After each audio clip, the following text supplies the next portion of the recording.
Okay, एक दफा जल्दी से रिकॉर्डिंग के लिए सिर्फ स्क्रीन को गो थ्रू कर लेते हैं। हमने क्वेश्चन 1 के अंदर ये वाले सवाल किए हैं, state with the reason of whatsoever, सिर्फ एक स्क्रीन के ऊपर आ जाए ताकि तुम लोगों को कॉपी करना बाद में तो आसानी है।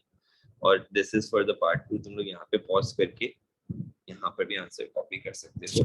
समझा तो मैंने दिया ही था, अभी मैं दोबारा नहीं समझाया because we are already out of like short of time. Oh, sir, will there be class tomorrow?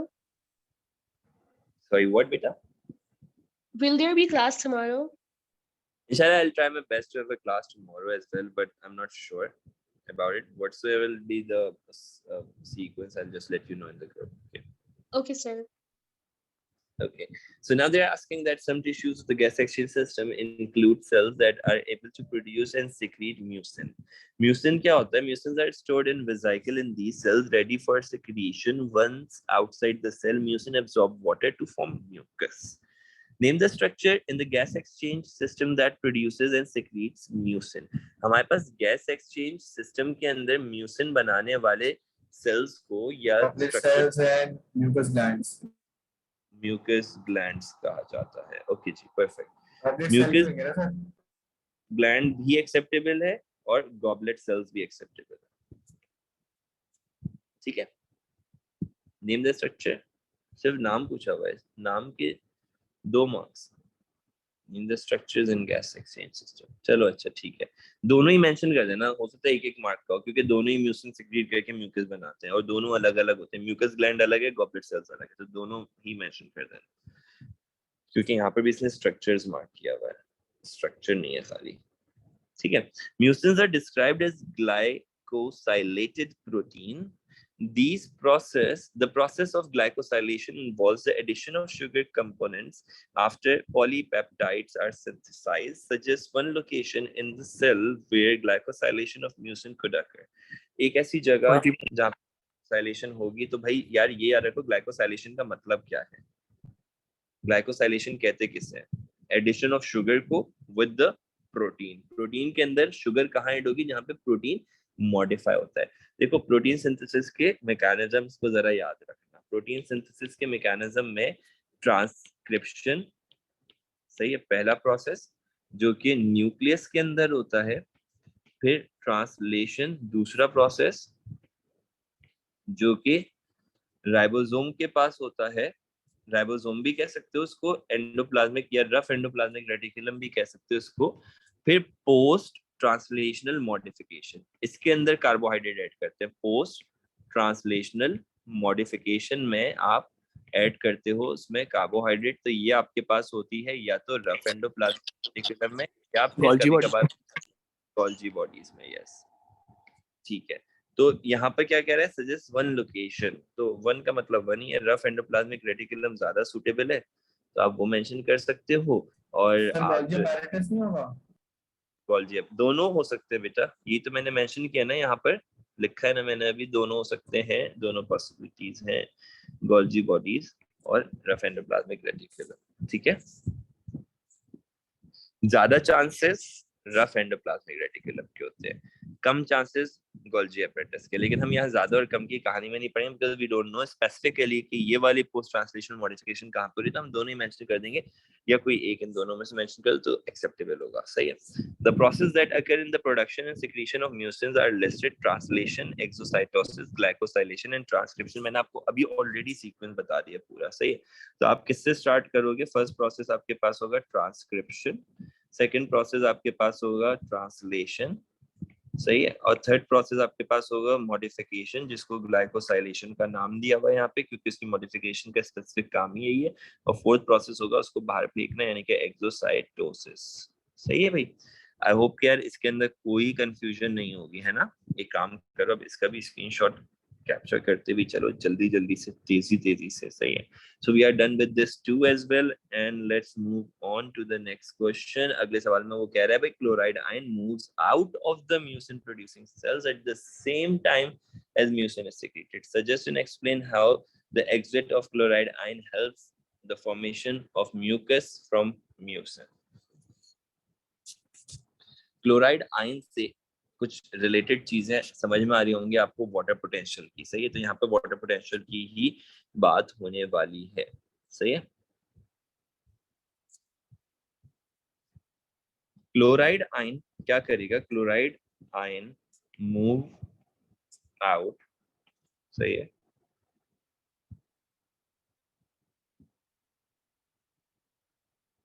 as the mucin is secreted.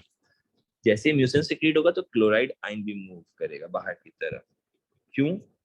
To decrease the water potential outside. To decrease what beta? To decrease the water potential outside.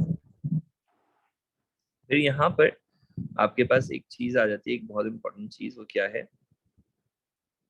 Water potential gradient. Water potential gradient की तो बात हो गई ना, हमने बता दिया कि वो वाटर पोटेंशियल कम करेगा. अभी उसने ऊपर ही आपके पास, चलो मैं मेंशन कर देता हूँ, this creates water. Sir chloride ion बाहर जाएंगे तो आपका वाटर पोटेंशियल अंदर बढ़ेगा नहीं? है, हम बाहर की बात कर रहे हैं, हम अभी म्यूसिन की बात कर रहे हैं. सर सेल से म्यूसिन और क्लोराइड आयन अगर बाहर गए तो अंदर सेल के तो वाटर पोटेंशियल बढ़ जाएगा.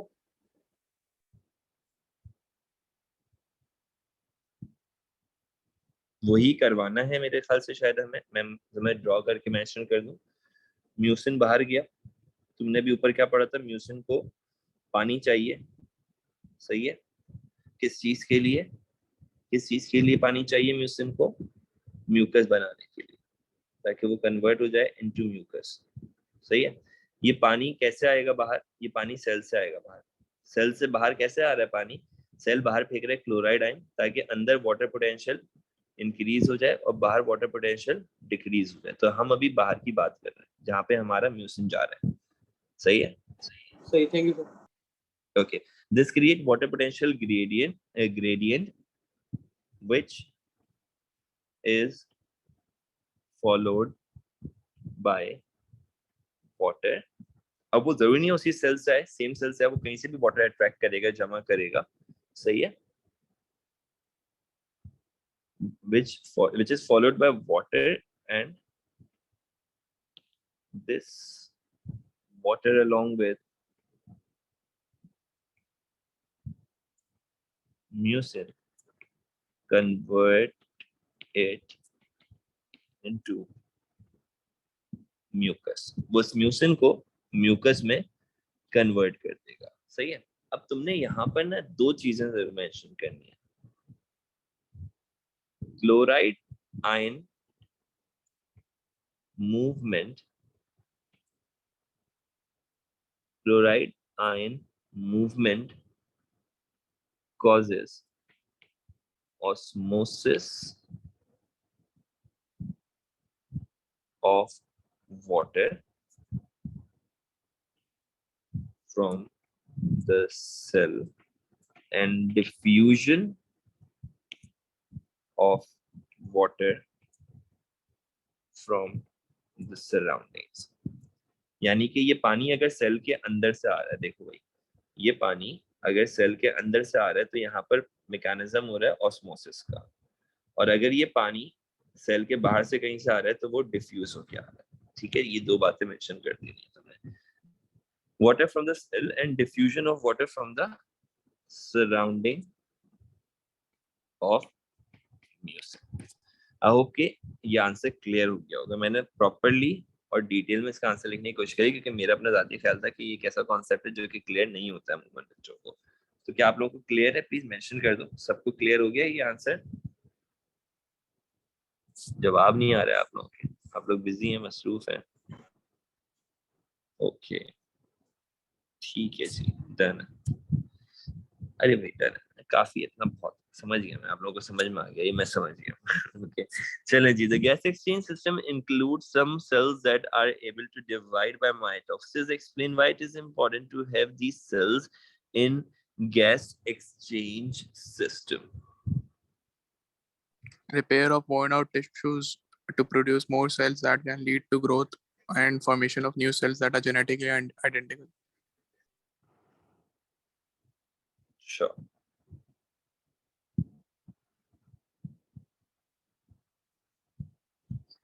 अच्छा एक बात ये बताओ, ये सेल्स होंगे कौन से, पहले तो ये बताओ।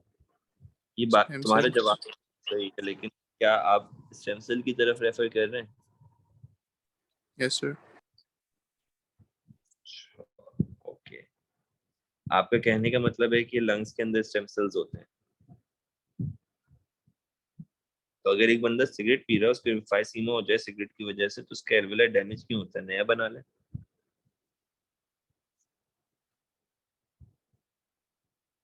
ऐसे ही पूछ रहा हूँ।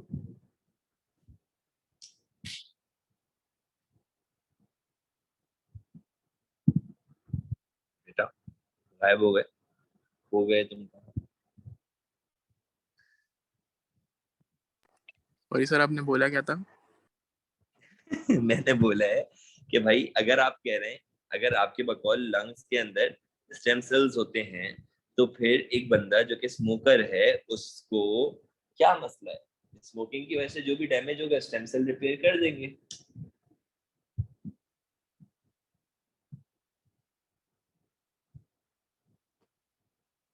Sir, that's a $1 million question. $1 million question. Okay, तो क्या आंसर है इस क्वेश्चन का? What's the $1 million answer?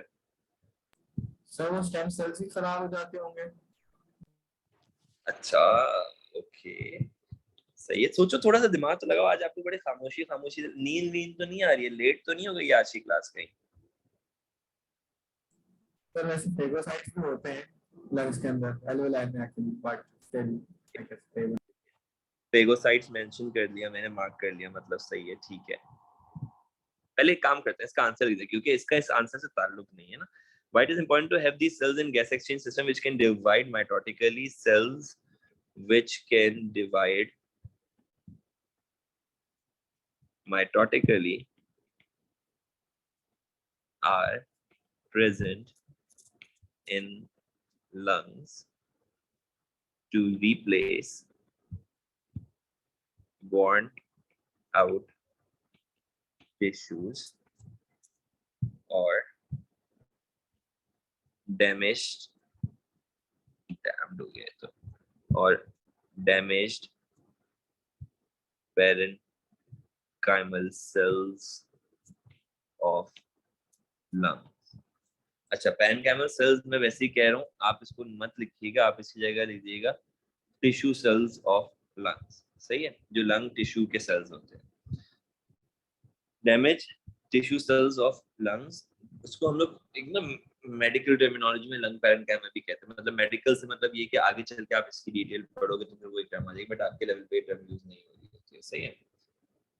अच्छा, ये क्या करते हैं? ये उनको रिप्लेस करते हैं और सिंपली दे सर एल्वियोलाई का नहीं लिखेंगे? फिर मैंने अभी तक नहीं मेंशन किया एल्वियोलाई, मैं नहीं करना चाह रहा अभी तक एल्वियोलाई को मेंशन। हम सिर्फ लंग टिश्यू की बात कर रहे हैं, और हो सकता है कि इस जवाब से आपको वो $1 million क्वेश्चन वाले सवाल का भी जवाब मिल जाए। सर ये होगा तो स्टेम सेल ही ना? पता नहीं, दे सिंपली सर डिवाइड माइटोसिस से कर पा रहे हैं तो फिर तो स्टेम सेल की तरफ ही बात जा रही है ना। या तो डिस्कशन करेंगे तो रात के 2 बज जाएंगे ऐसे।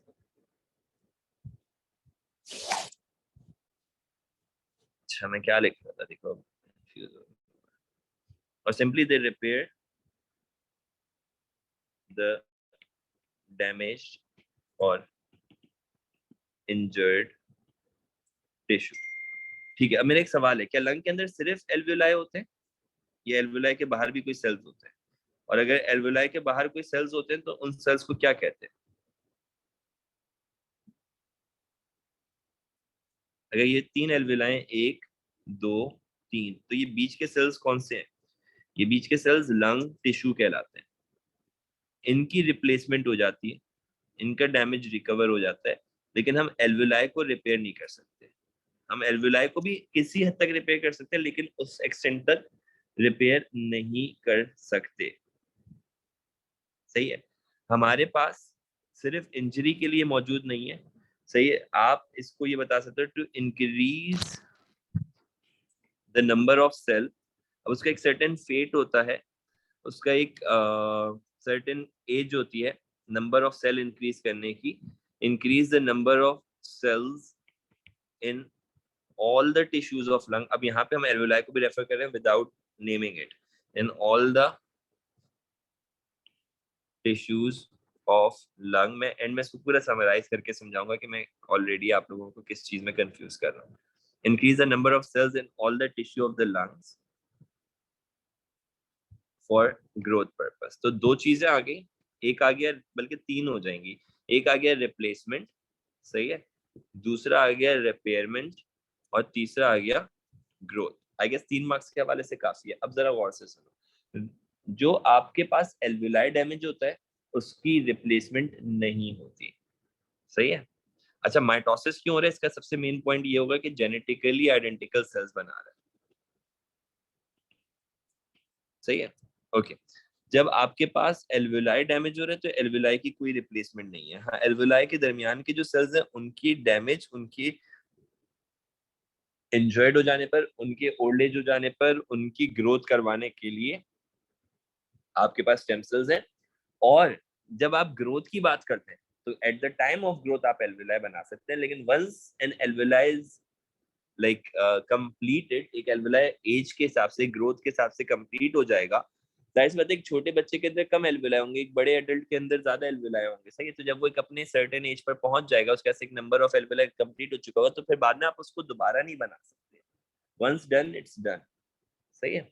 उसकी रिप्लेसमेंट, उसकी रिपेयरमेंट नहीं हो सकती. That's what the point is. तो इस बीच वाले टिश्यू को वैसे कहा जाता है लंग पैरेन्काइमा. आप इसको लंग टिश्यू कह रहे हैं क्योंकि वही बात आ गई कि लंग टिश्यू जो है वो आपके पास लंग पैरेन्काइमा. ठीक है भाई. अब जरा आ जाओ इस चीज के ऊपर कि क्या स्टेम सेल से हम रिकरेंस करवा सकते हैं उस एल्वियोलाई की जो, या रिपेयर करवा सकते हैं उस एल्वियोलाई को जो कि डैमेज हो चुका है स्मोकिंग की वजह से? तो नहीं. क्यों? क्योंकि स्मोकिंग की वजह से बहुत ज्यादा नंबर के अंदर एल्वियोलाई डैमेज होता है और ये सिर्फ एक बहुत ही माइन्यूट सी क्वांटिटी को रिपेयर करने के काबिल है, और वो भी एल्वियोलाई की नहीं, वो भी उसके बाहर के टिश्यू की. अब मुझे बताओ कि क्या ये कॉन्सेप्ट क्लियर हो गया और जो कंफ्यूजन थी वो दूर हो गई सबको?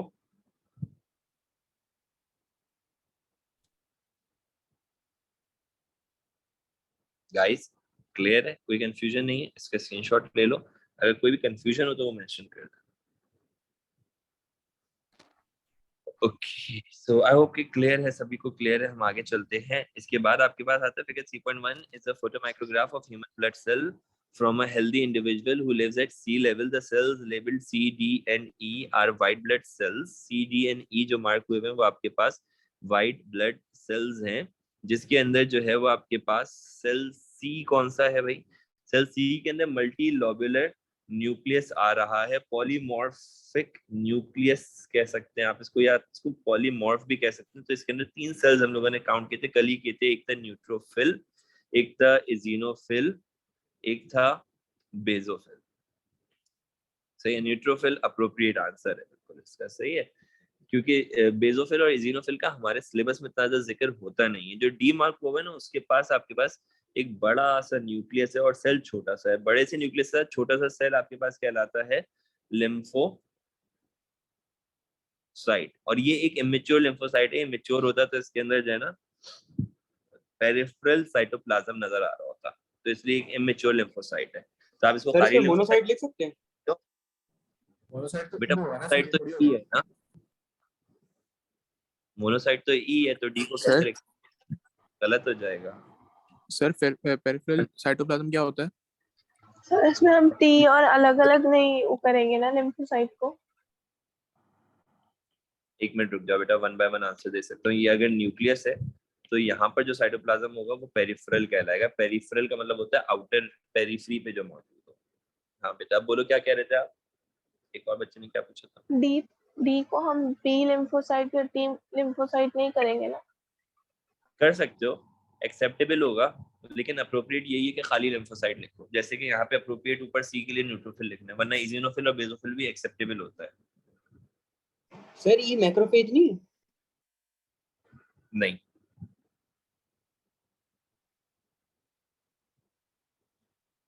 मोनोसाइट जो होता है ना, जो मोनोसाइट होता है वही बड़ा होके मैक्रोफेज बनता है. तो अब तुम मोनोसाइट लिखो या मैक्रोफेज लिखो, बात वही है. सिंगल है तो मोनोसाइट है, 5-6 सेल ऐसे और मिल जाएंगे तो मैक्रोफेज बनता है। मैक्रोफेज एक बड़ा सेल होता है, मतलब अगर यही एक मैक्रोफेज होता है ना तो यार ये कम से कम भी ये इतना बड़ा सेल होता है। सही है, ठीक है sir. Okay.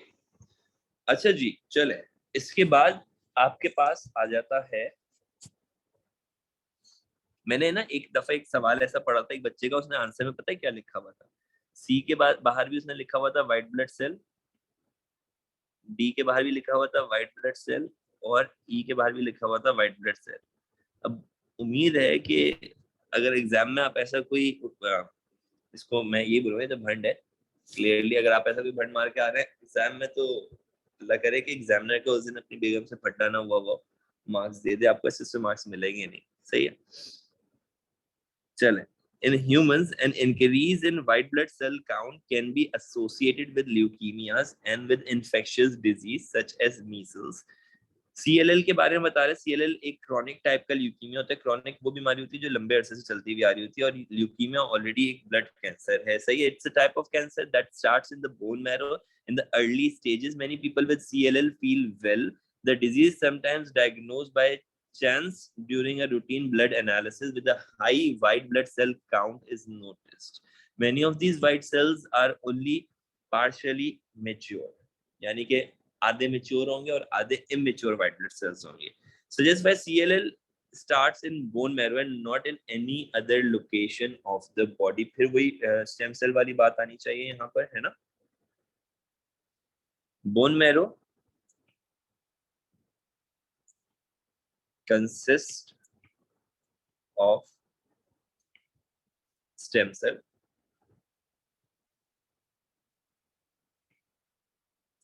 and all the white blood cells originates from bone marrow cells. चाहो तो नाम मेंशन कर देना, myeloid and lymphoid. Thus, increase in number of white blood cell is also caused by bone marrow. सही है भाई,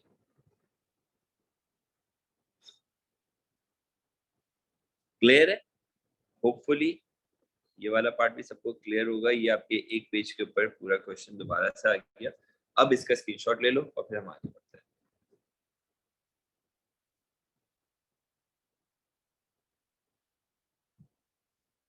Explain why a high white blood cell count is a feature of measles and of CLL.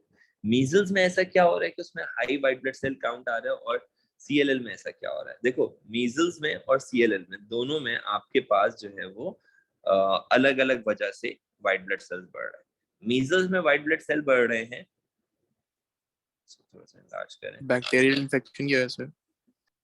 yes, leukocyte count increases in measles due to an immune response. एक immune response की वजह से। मीजल कौन cause करवा रहा था बेटा? याद हो गया होगा ना अब तक तो? Orvally virus. यस, तो बैक्टीरियल इन्फेक्शन कैसे हो सकता है?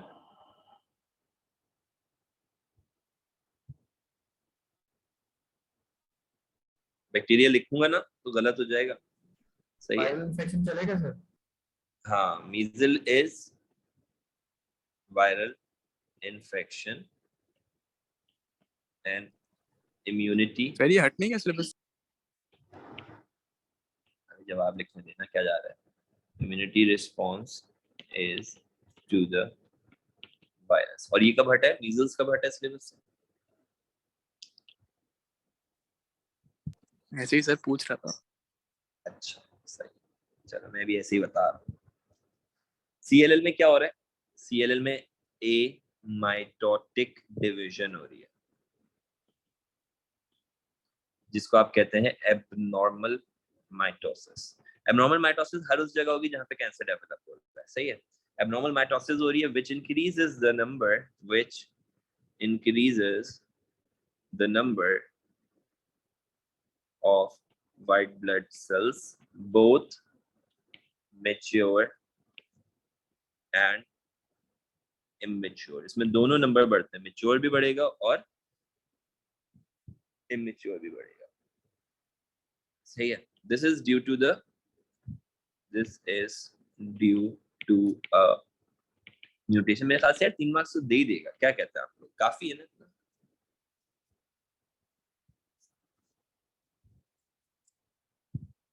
Most of the oxygen that enters the mammalian circulatory system is transported by red blood cell। अच्छा, ये नई बात बता दी इन्होंने। Describe and explain the passage of oxygen across the cell surface membrane of the red blood cell। Red blood cell के अलावा और कोई दूसरा है ऑक्सीजन का बॉडी में एंटर होने का? दूसरा रास्ता है जिसके जरिए से ऑक्सीजन हमारी बॉडी में, ह्यूमन बॉडी के अंदर इंटर हो, other than red blood cell?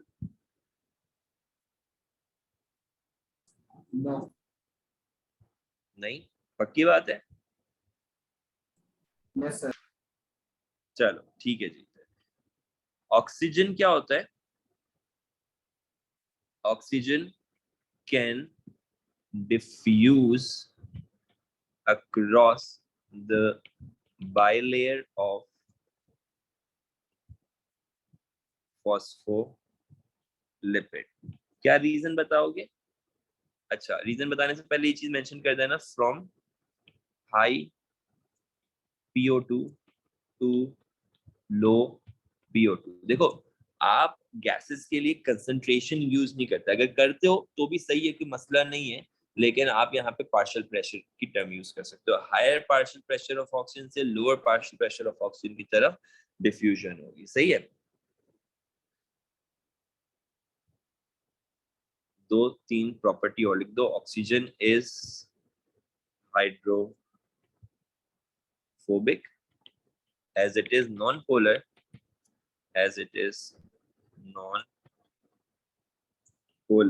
and it is a small sized molecule कह सकते हैं इसको, क्योंकि O2 होता है ना, मॉलिक्यूल कह लो या एटम कह लो, कुछ भी कह लो, सही है। ये सिंपली आपसे पूछ रहा था कि ऑक्सीजन सेल सरफेस मेम्ब्रेन को कैसे क्रॉस कर रहा है। आपने बता दिया कि उसके लिए कोई प्रोटीन चैनल की जरूरत नहीं है, वो सिंपली मेम्ब्रेन से क्रॉस कर जाएगा, क्योंकि वो नॉन पोलर है, वो हाइड्रोफोबिक है, वो आपके पास मॉलिक्यूल की फॉर्म में मौजूद होता है, सही है। कह रहे at a high altitude the partial pressure of oxygen in the atmosphere is lower than at sea level। if a person travels from low altitude to high altitude and remain there for a few weeks the red blood cell count increases। explain why। यार ये हम लोगों ने last class में भी पढ़ा था, ठीक है, और उससे आई गेस लास्ट वाले में भी हमारे पास इस तरह का एक सवाल आया था। मैं इसमें सिंपली की पॉइंट्स लिख रहा हूँ। Less oxygen pressure at high altitude,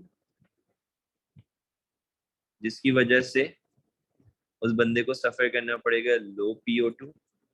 body compensate करेगी, बॉडी इंक्रीज करेगी हीमोग्लोबिन, और जब हीमोग्लोबिन बढ़ेगा तो इंक्रीज करेगी body red blood cell count,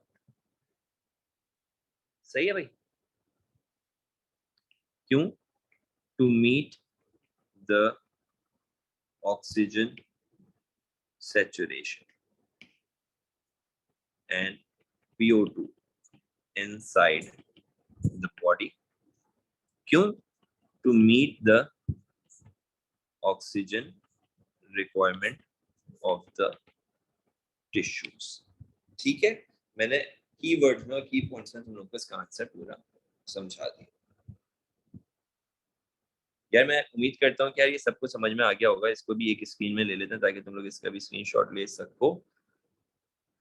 and here you go with this.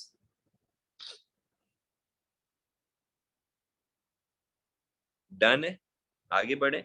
आगे बढ़ने से पहले यार प्लीज सारे के सारे बच्चे मुझे मेंशन कर दो कि सबको क्लियर है ना, कोई कंफ्यूजन नहीं है, जल्दी से मैसेज ड्रॉप करो क्लियर है तो।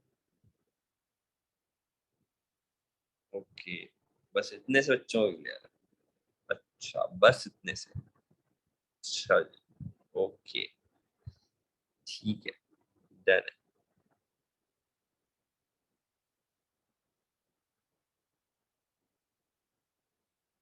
ओके जी चल लेट्स मूव ऑन। इसके बाद आपके पास एक सवाल आ रहा है, कह रहा है polypeptide synthesis occurs before a red blood cell is released into the circulation. The HBB gene codes for the beta globin polypeptide of hemoglobin. There are two alleles of HBB known as HBA and HBS. Describe the difference between the HBA allele and HBS allele and state how this difference affects the beta globin polypeptide and the hemoglobin molecule. Sir दोनों के पास different sequence of nitrogen bases होंगे। अच्छा HB एक normal अलील है और HBS जो है ना वो सिकल सेल अलील है, ठीक है। तो अब आपने एक नॉर्मल अलील को एक डिजीज अलील से कंपेयर करना है, सही है। और ये आपको पता होना चाहिए कि इसके अंदर इशू आता कहाँ पर है। तो क्या ये हमें याद करके जाना है? हाँ, जो हमें याद होना चाहिए वो मैं बता देता हूँ, सही है। पहले तो ये चीज मेंशन करोगे that HBA and HBS has different types of gene sequence of nitrogenous bases. अब मेंशन करो as HBS is produced in response to point mutation. Point mutation का मतलब भी मेंशन कर देते हैं इसके साथ ही। Point mutation in which one base pair is changed, जिसके अंदर एक बेस पेयर चेंज हो जाता है आपके पास। अच्छा फिर आपने मेंशन करना है this results in change of one amino acid. एक अमाइनो एसिड तो चेंज करेगा ना वो, one amino acid चेंज करता है वो। This result in change of one amino acid from glutamic acid to valine. क्या बात है, to valine, and this causes। अच्छा अभी तक तुमने किस चीज में चेंज बताया? तुमने बीटा ग्लोबिन के पॉलीपेप्टाइड का चेंज बताया, सही है। This causes beta change in the primary structure to change। अब बताओगे कि इसमें हीमोग्लोबिन के ऊपर क्या असर पड़ता है इससे? उसकी एफिनिटी से जेपरडाइज होगी। Very good. दिस चेंज, ये जेपरडाइज है, मैं यहाँ पे लिखने नहीं वाला हूँ आज, लेकिन सही है। इतनी मुश्किल स्पेलिंग्स नहीं बताया करो बेटा जो मेरे सर के ऊपर से गुजर जाए। To this change will, ये पिछले साल से चला रहे हो तुम टर्म है। This change will cause the sir globular structure खराब हो जाएगा। हाँ tertiary structure alteration in hemoglobin resulting hemoglobin will become sticky and less soluble of oxygen affinity which binds with other hemoglobin upon hypoxia। hypoxia का मतलब होता है low oxygen partial pressure in body। तो जिन लोगों को सिकलिंग होती है ना उनको एक्सरसाइज करना, सीढ़ियां चढ़ना, ये सब मना होता है, क्योंकि जितना ज्यादा वो एक्सरसाइज स्टर्नस काम करेंगे, मतलब तेज तेज बात भी करेंगे जिससे सांस फूलने के चांसेस हो, उस वजह से उनका हीमोग्लोबिन जो है वो सिकल्ड हो जाएगा, ठीक है सर। और इसी चीज स्टिकी हीमोग्लोबिन से भी रिप्रेजेंट कर सकते हो, जैसे तुम बता रहे थे अभी, ठीक है। हाँ बेटा बोलो। सर ऑक्सीजन डेट की वजह से होता है ना एपोक्सी? दो अलग अलग बातें कर रहे हो यार।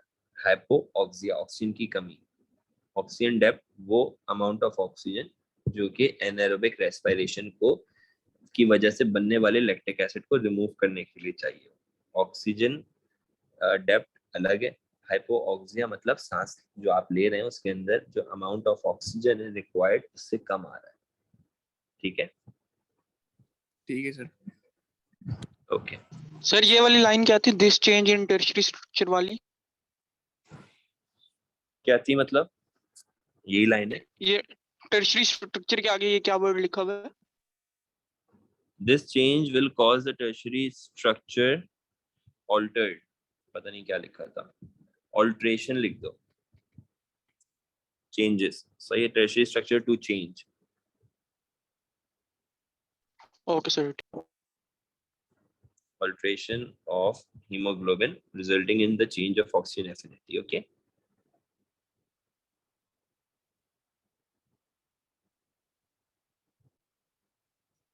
Okay, the bacterium Vibrio cholera is a causative organism of the infectious disease cholera.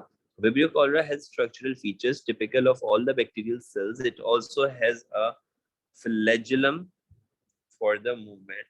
अच्छा जी, विब्रियो कॉलरा की बात हो रही है, फिर बैक्टीरियल सेल के हवाले से ही बात हो रही है। कह रहे हैं complete figure 4.1 by drawing and labelling the structure found in Vibrio cholerae. Vibrio cholerae के अंदर और क्या आप बना सकते हैं? सर एक कैप्सूल बना दें और एक जीनोम बना दें। अच्छा जी, कैप्सूल बना देते हैं।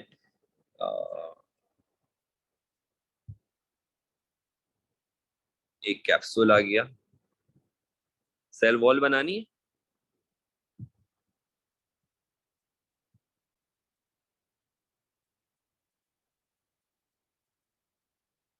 एक सेल वॉल आ गई। अच्छा, इसके अंदर प्लाज्मिड बनाना है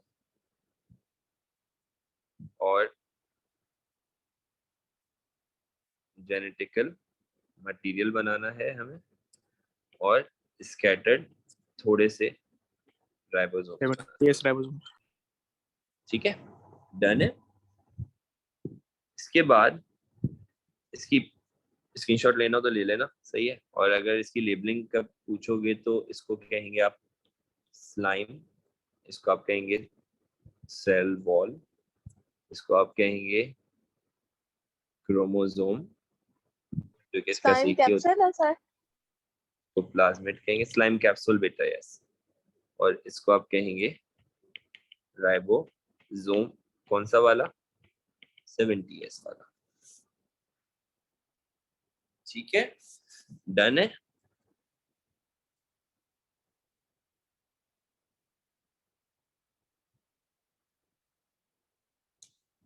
The World Health Organization, WHO, collects the data about cholera from 194 countries that are member of WHA. In 2015, there were the cases of cholera 42. There were cases of cholera in 42 members of the countries.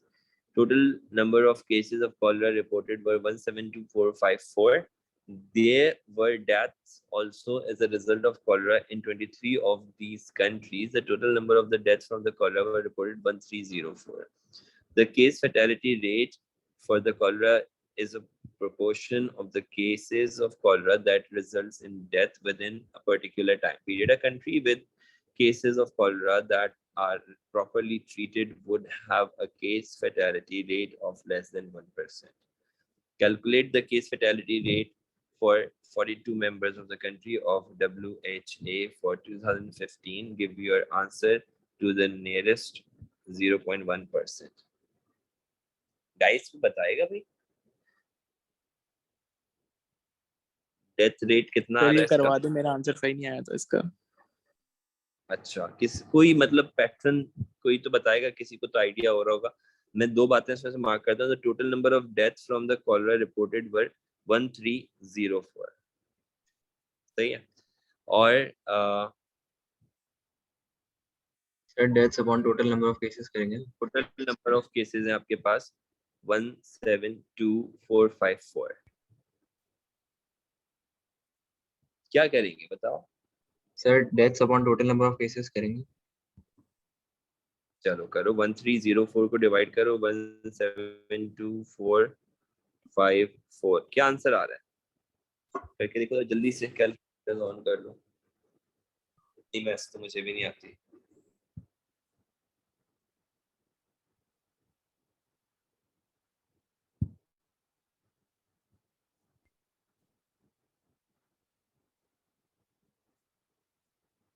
हाँ भाई, answer आया किसी sir के पास? 0.7 आया, 0.7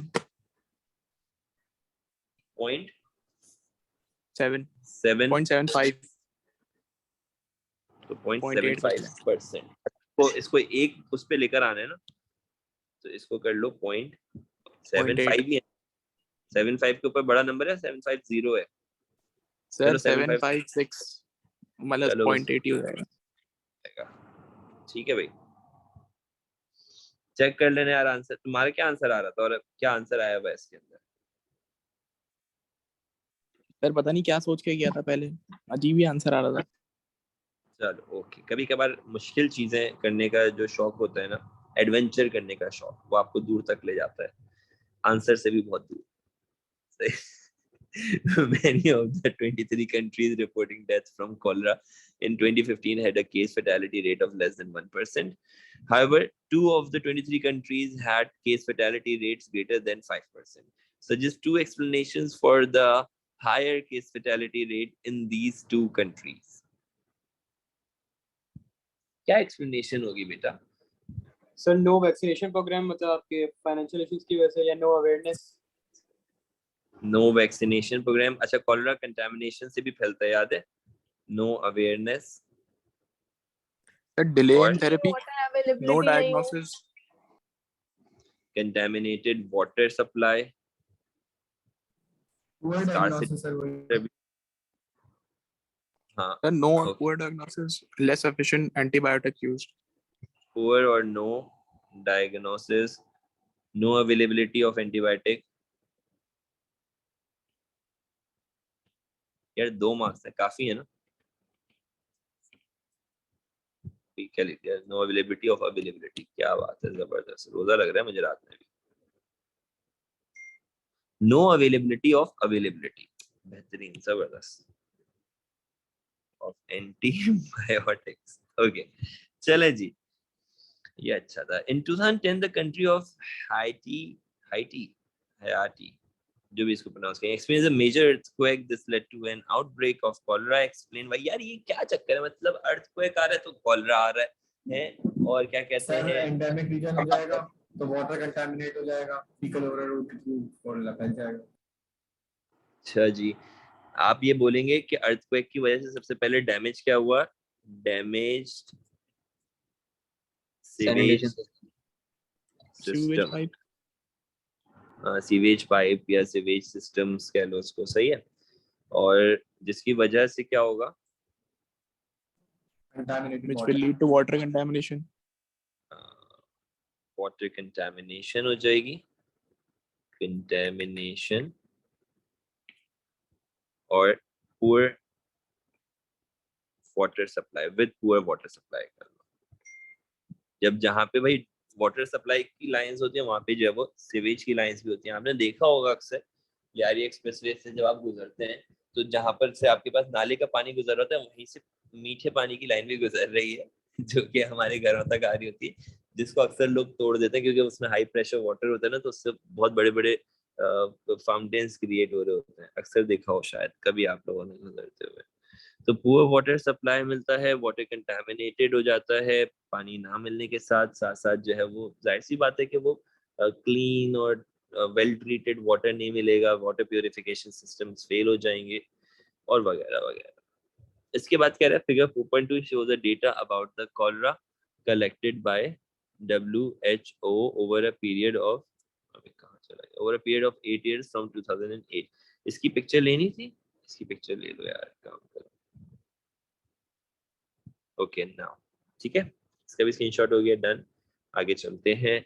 इसके बाद आ रहा है एक ग्राफ, कह रहे comment on the trends shown in figure 4.2. सही है. The total number of the cholera each year in countries had cholera. सही है. तो number of cases आ गया, air आ गया और number of countries आ गया. ठीक है भाई. तो अब क्या है इसके अंदर? नंबर ऑफ कंट्रीज को लाइन से शो करें, नंबर ऑफ केसेस को हिस्टोग्राम से या बार से कह लो शो कर रहे हैं. ठीक है. आप यहाँ पे पीक्स के बारे में बताओगे. मार्क्स कितने भाई? 3 मार्क्स का है. पीक्स बताओगे of cases.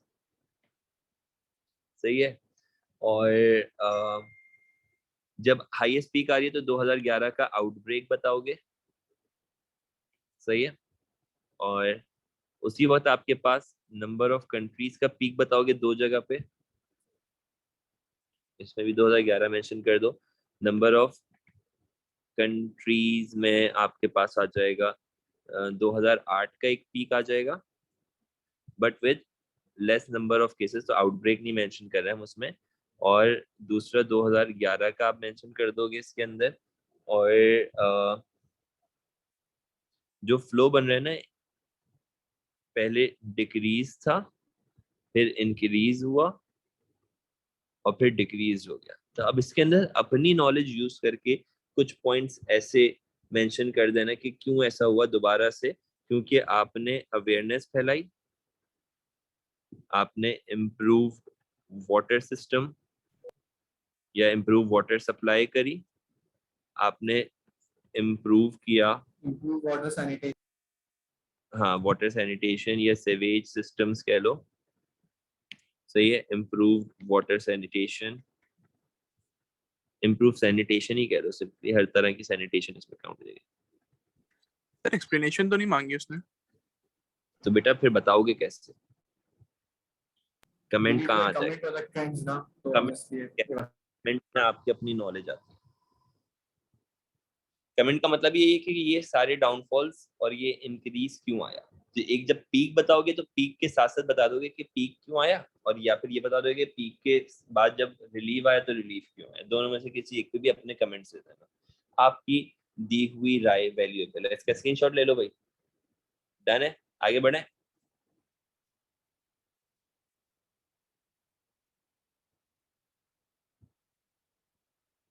Okay, question number 5 पे कह रहा है the cells contain carbohydrate, protein, lipids and nucleic acid. Figure 5.1 is a list of biological molecules, some of which are components of the larger molecule cellulose, thymine, nucleotide, alpha glucose, beta glucose, messenger RNA, glycogen, glycine, alpha globin. Complete table 5.1 using only the molecule listed in figure 5.1. Each example can be written under one or more correct headings. All examples in figure 5.1 should appear at least once in table 5.1. Examples में polymer. Okay, अच्छा जी, चले ठीक है. अब monomer क्या क्या है इसमें से? सेल्यूलोज मोनोमर है. नहीं sir. Sir thiamine, alpha glucose, beta glucose, glycine. वाह भाई, तुम तो रट के बैठे हुए हो. अल्फा ग्लूकोज हो गया.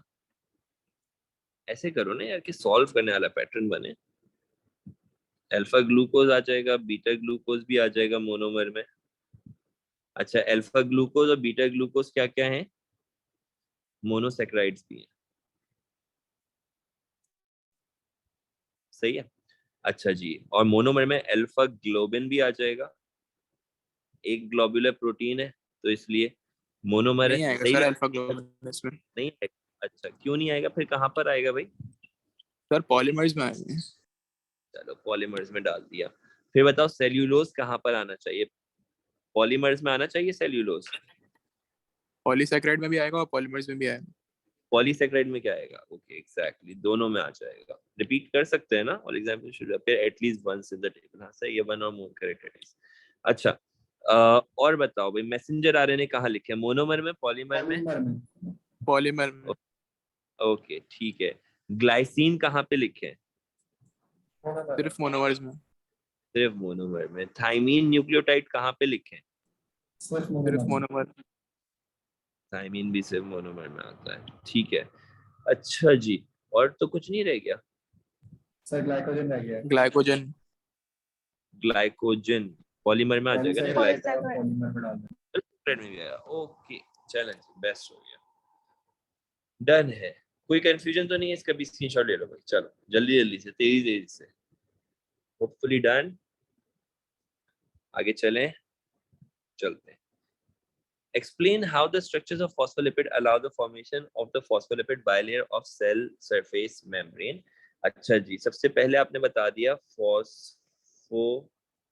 फॉस्फेट ग्रुप, कर लो इसको, forms the head आता है और टेल आता है, सही है, head of phospholipid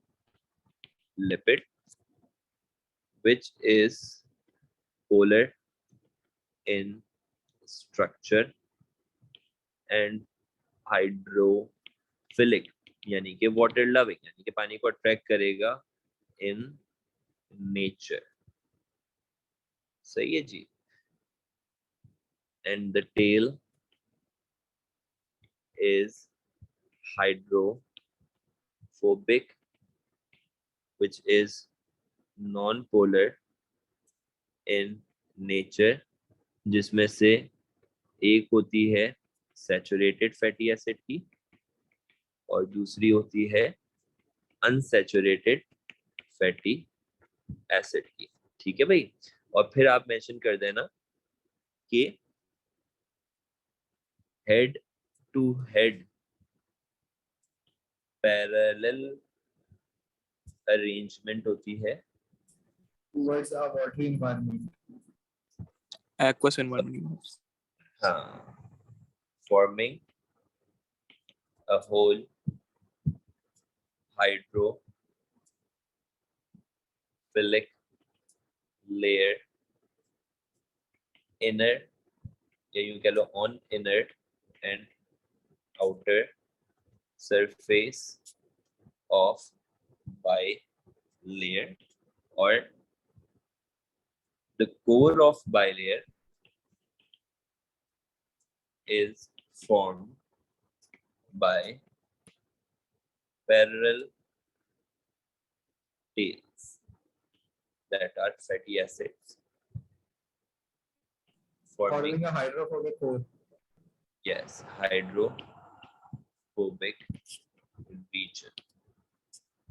ओके भाई, हड्डियों में से आवाजें आती हैं, बुढ़ापा आ गया।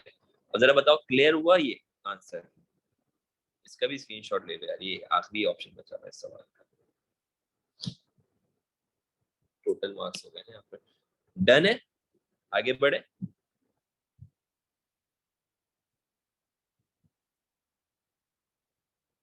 ओके जी, कैटलाइज एंजाइम, इमोबिलाइज एंजाइम की बात हो रही है यहाँ पे, है ना? नहीं कुछ और है शायद। Catalyse enzyme that catalyse the breakdown of hydrogen peroxide which is a waste product of cell metabolism. Okay, the reaction catalyzes by catalase is shown in figure 6.1, H2O2 H2O और O2 बना देगा, ठीक है जी, सही है, डन है। अब सवाल क्या पूछ रहे हैं? ये सवाल पूछ रहे हैं A student carried out 2 experiments to investigate the progress of the reaction shown in figure 6.1. Potato tissue was used as the source of enzyme. 6 pieces of potato were cut, each measuring 20 mm, 10 mm, and 10 mm. In the first experiment, hydrogen peroxide solution was added to 3 of the pieces of potato tissue and progress of the reaction was measured. Figure 6.2 shows how the first experiment was set up. अच्छा ठीक है, suggest how the progress of the reaction could be measured. अच्छा, आप कैसे major करेंगे? जाहिर सी बात है कि अब जब एक चीज के अंदर यहाँ पर कौन सा रिएक्शन हो रहा है, यहाँ पर जो रिएक्शन हो रहा है उसमें एक गैस बन रही है, सही, थोड़ा सा ओ लेवल वाली केमिस्ट्री से रिलेटेड हो गया। जब गैस बनती है तो हम उसको सर से कलेक्ट करते हैं ना, तो आपके पास कैसे मेजर होगा? Volume of O2 gas collected in the measuring cylinder, ठीक है।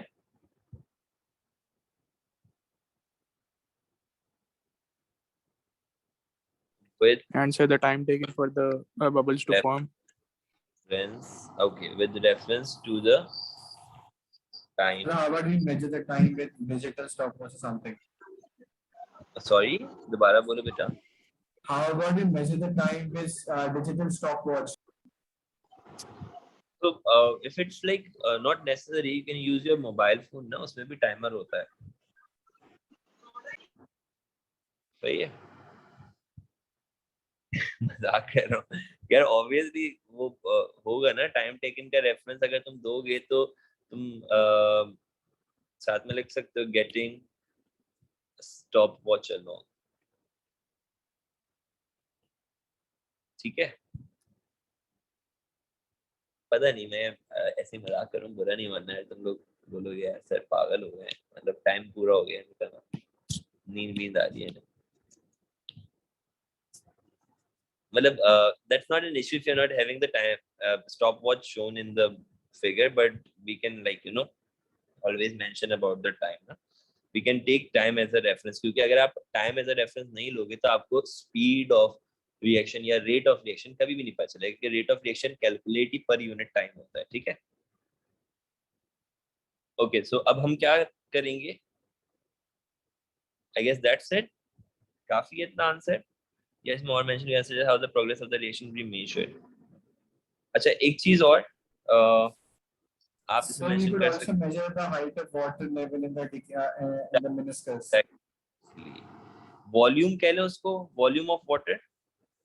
Volume of water displaced by the oxygen. कहाँ पर? In the vessel. जो हमने वेसल यूज किया उसके अंदर जो पानी है, अब उस पानी के अंदर, क्योंकि वो पानी जब वो सिलेंडर के अंदर मौजूद होगा, जिसकी कम होने के लेवल से हम ऑक्सीजन का बढ़ना देखेंगे. ठीक है. वरना हमें नहीं पता चल पाएगा कि भाई कितने लेवल तक का आपके पास ऑक्सीजन प्रोड्यूस हो रहा है. सही है. या आप जो है वो इसके अंदर सिंपली ये भी कह सकते हो बाय कैलकुलेटिंग द, ये जो लेवल्स आ रहे हैं ना, ये डिक्रीज होंगे bye calculating the Decreasing meniscus. हाँ, decrease in the meniscus of water. अच्छा, इतने चालाक है इन्होंने ना, यहाँ पे वाटर फिल हुआ हुआ शो ही नहीं किया. कैसे पता चल रहा है कि इसमें वाटर फिल हुआ हुआ है? देखो, इतनी सी बात शो कर रही है कि इसमें वाटर फिल है, कि यहाँ से ये लाइन टूट रही है पानी की. वरना ये अगर सेम लेवल होता तो यहाँ पे शो करते हैं, यहाँ पे शो करते हैं, कहीं पे लाइन एक शो हुई होती. तो उन्होंने कोई भी लाइन शो नहीं करी, ये शो करने के लिए कि पूरी वेसल, यानी कि ये पूरी वेसल यहाँ तक, ये पूरा मेजरिंग ट्यूब जो है ना वो यहाँ तक फिल्ड है पानी से. सही है. अच्छा जी, अब मुझे बताओ क्या ये सबको क्लियर है? क्या ये आंसर यहाँ तक का क्लियर है सबको? यस और नो? अगर क्लियर है तो साथ में यार इसका स्क्रीनशॉट भी ले लो ताकि ये भी डन हो जाए. डन है. आगे बढ़े भाई, जल्दी से यार मेंशन कर दो. आज सब सोए हुए हैं, सो रहे हैं, सुस्त हो रहे हैं. सही है. मुझे लगता है कि एक आध दिन की छुट्टी दे देनी चाहिए अब तुम लोगों को. जी सर बिल्कुल. मुझे अगर ये आवाज पहचान में आ रही है तो ये गालिबन अब्दुल्ला की आवाज है. और अब्दुल्ला, मैं तुम्हें बहुत लंबी छुट्टियों पे भेजाऊंगा, तुम टेंशन नहीं लो, तुम खाली इंतजार करो. नहीं सर, मेरी थोड़ी. तुम इंतजार करो जून के आने का, करे तो बहुत लंबी छुट्टियों में भिजवाने. पेपर देकर आओ, फिर बात करते हैं तुमसे तफसील में. अच्छा जी, चलें अगले सवाल पर आते हैं. In the second experiment the student cut each of the 3 remaining pieces of potato. अब यार ऐसा लग रहा है ये कसम से हम लोग P5 सॉल्व कर रहे हो जैसे कि ना, उसके अंदर होता है ये सारी कहानी, या P3. खैर चलो. In the second experiment the student cut each of the 3. एक बात बताएं यार आप लोग जरा, आप लोगों को P1 की कोई वर्कशॉप क्लासेस चाहिए होंगी ना, तो जी सर जरूर. हाँ, क्या ये पॉसिबल होगा कि हम लोग जो है वो एक ही जगह पर लाइन अप कर लें सारे बच्चे? लाइक मैं ये चाह रहा हूँ जैसे कि नॉर्थ और गुलशन का एक ही स्क्वाड बना लिया जाए और डिफेंस का साइड का एक ही स्क्वाड बना लिया जाए. ऐसा पॉसिबल होगा? या PCHS के ऊपर लाइन अप कर लिया जाए कोई एक सूटेबिलिटी?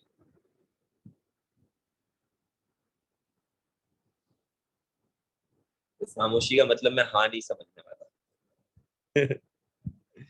ठीक है. अच्छा, और दूसरी एक और चीज ये थी कि अगला जो पेपर होगा जो हम लोग सॉल्व करने वाले हैं, उसके अंदर मैं करने वाला हूँ कुछ चेंजेस ना पैटर्न के अंदर. सही. मैं आप लोगों को पहले से होमवर्क दूंगा. सही है. 2 या 3 पेपर का होमवर्क दूंगा और वो 2 या 3 पेपर मैं आपके सामने सॉल्व रखूंगा. और हम उस मतलब एक डिफरेंट पैटर्न होगा कल की क्लास के अंदर. तुम लोग प्लीज तैयार रहना पहले से कि मैं होमवर्क भी मेंशन करने वाला हूँ आप लोगों के उस पर. और हम उस क्लास के हवाले से, या अगर वो कल की नहीं हुई, या लेट्स सपोज अगर कल हमने ब्रेक लिया, तो फिर मंडे की क्लास होगी और फिर उसके हिसाब से जो है ना उसके पैरामीटर्स थोड़े से चेंज होंगे वर्किंग के। मतलब ये वाला तरीका नहीं होगा आंसर्स लिखकर समझाने वाला। सही है भाई। In second experiment, the student cut each of the 3 remaining pieces of potato to obtain 6 pieces, each measuring 10, 10, 10 mm. Using exactly the same conditions, the student measured the progress of the reaction and obtained different results to the first experiment. Explain why the results of the second experiment were different from the results of the first experiment. भाई क्या reason होगा? Any idea? Sir, surface area ज़्यादा है। greater surface area over which catalyst released. Okay, surface area increase. और active sites जो available होंगी वो ज्यादा होंगी। Okay. Because क्योंकि sir greater number of cell will be cut open ना, इसलिए। Okay, more active site available, greater number of cells available. और कोई point miss तो नहीं हो रहा? नहीं sir, thus a higher rate of reaction. Okay, thus the rate. Sir ये क्वेश्चन में of- समझा दे, समझ नहीं आया मुझे तो। यार देखो पहले कुछ ऐसा साइज था, ऐसा ही है ना, और अब कुछ ऐसा साइज है। इस पे रिएक्शन क्यों ज्यादा हो रहा है, इसमें कम क्यों हो रहा था? ठीक है Abdullah, done, clear, yes, no, जिंदा? तो सर, पहले नहीं क्यों 3 हुआ? आप पीसेस थे, बताएं क्यों हो अब रहा 6 पीसेस है। ये सरफेस चल। एरिया ऐसे बढ़ रहा है, पहले 3 पीसेस थे अब 6 पीसेस है, ऊपर इसने इन्फॉर्मेशन दी हुई। एक मिनट, 20/10/10 था ना पहले, तो तो लेकिन पीसेस 3 थे। 20/10/10 ऐसे सही है, उसके 3 पीसेस थे। चलो सही, और अब तो 6। सर 6 लिखा हुआ है, अब 3 हो गए। अबे अब 6 हो गए ना, मतलब पोटैटो का मटेरियल, मतलब मास तो उतना ही है ना पोटैटो का, उसी को 20/10 का था पहले, 20/10 का था पहले, अब 10/10 का है, तो उसको भी बीच में से कट कर दिया, समझ रहे हो? ये हुआ है, हर एक पोटैटो ठीक है चिप सर, को बीच सही। में कट कर। अच्छा जी, the student then investigated the effect of temperature on the activity of catalase. On figure 6.1, sketch a curve to show how the temperature affect the activity of an enzyme such as catalase. भाई ये तो बहुत ही आसान हो गया, क्या करें? ये सही बनाया है? नहीं नहीं सर, वो टिपिकल एंजाइम वाला ग्राफ बनाया ना जो टेम्परेचर डिपेंडेंट होता है, इसकी पीक सेंटर में करके आती है 37 पे। अरे सारा है कि मैंने सही लाइन बना दिया, बताओ ये सही है या नहीं, खाली इतना मेंशन कर नहीं सर, नो सर, नहीं है सही। है। फिर सही क्या होगी? एनोटेशन ऑन करें। एनोटेशन का यार इसमें नहीं आइडिया मुझे कैसे ऑन होती है, ये लास्ट क्वेश्चन में क्या? नहीं वैसे ही बता दो ना कि एक्स एक्सिस के बढ़ने पे वाई एक्सिस कम होगा या वाई एक्सिस के बढ़ने पे एक्स एक्सिस कम होगा, क्या होगा? सर पैराबोला कर्व बनेगा ना? पैराबोला कर्व बनेगा। काश मुझे इतनी मैथ्स आती होती। फिजिक्स है सर, फिजिक्स। चलो इतनी फिजिक्स भी नहीं आती, फिजिक्स से तो नफरत है मुझे, फिजिक्स वालों से दोस्ती अच्छी है, फिजिक्स से नहीं। चलो भाई जल्दी से बताओ क्या करना है। सर इसको इंक्रीज करें, इसी तरीके से थोड़ा सा ना बसा ही है काम चल जाए। अब सही नहीं है, सर ये डन है? गलत है। ये भी गलत है। अच्छा फिर और बताओ, जल्दी जल्दी जल्दी फाइनलाइज करो, बच्चों को बाकियों को जाना भी है, घर जाना है, सोना है। सर जब तक ये बता टेम्परेचर रहे थोड़ा बढ़ाते सा जाए, स्क्रॉल कर ले, एक मैं ऊपर पॉइंट देख आएगा यहाँ पे ऑप्टिमम टेम्परेचर आएगा, फिर उसके बाद कम कर दे, मगर दूसरे साइड से एक्स एक्सिस पे उसको लाइन को जोड़िएगा नहीं, ऊपर रखिएगा। चलो एक काम करते हैं, ये ग्राफ मैं आप लोगों के ऊपर छोड़ता हूँ सॉल्व करने के लिए, ठीक है? सर ये ऊपर वाला पार्ट दिखाएं। ओके भाई ये लो। Okay guys that's it. अबे ये कहाँ जा रहा है? सर क्वेश्चन 4 भी दिखा देंगे। क्यों बेटा सो रहे थे? पहला पार्ट नहीं, मेरा थोड़ा सा इनकम्प्लीट रह गया था। मैं आपका लिख रहा हूँ ना, पेपर कर रहा हूँ। ओके ओके ओके, आपकी बड़ी जर्रा नवाजिश है कि आप मेरे साथ पेपर लिख रहे हैं। Thank you so much, I am so glad to hear that. Done guys, किसी का कोई क्वेश्चन, किसी का कोई क्वेरी, कोई सवाल, कोई बात आपने पूछनी हो? बेटा ये क्वेश्चन 4 का ये वाला पार्ट बी कह रहे हो, ए कह रहे हो, कौन सा कह रहे हो? नहीं सर, ऊपर वाला मुझे वो डायग्राम मिस हो गई थी एक पार्ट। अच्छा, क्रोम सेल क्या लिखा है सर? ये सेल वाला नीचे क्या लिखा?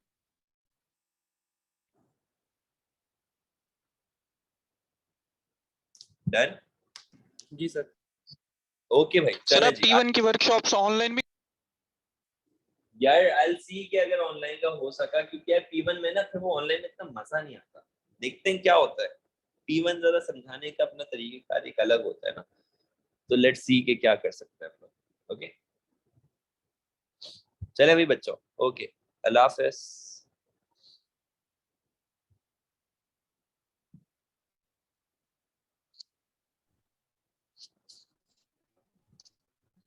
गुलशन लाइन ऑफ रिलीज। ओके जी, डन है, बनाइल डन है। अल्लाह हाफिज।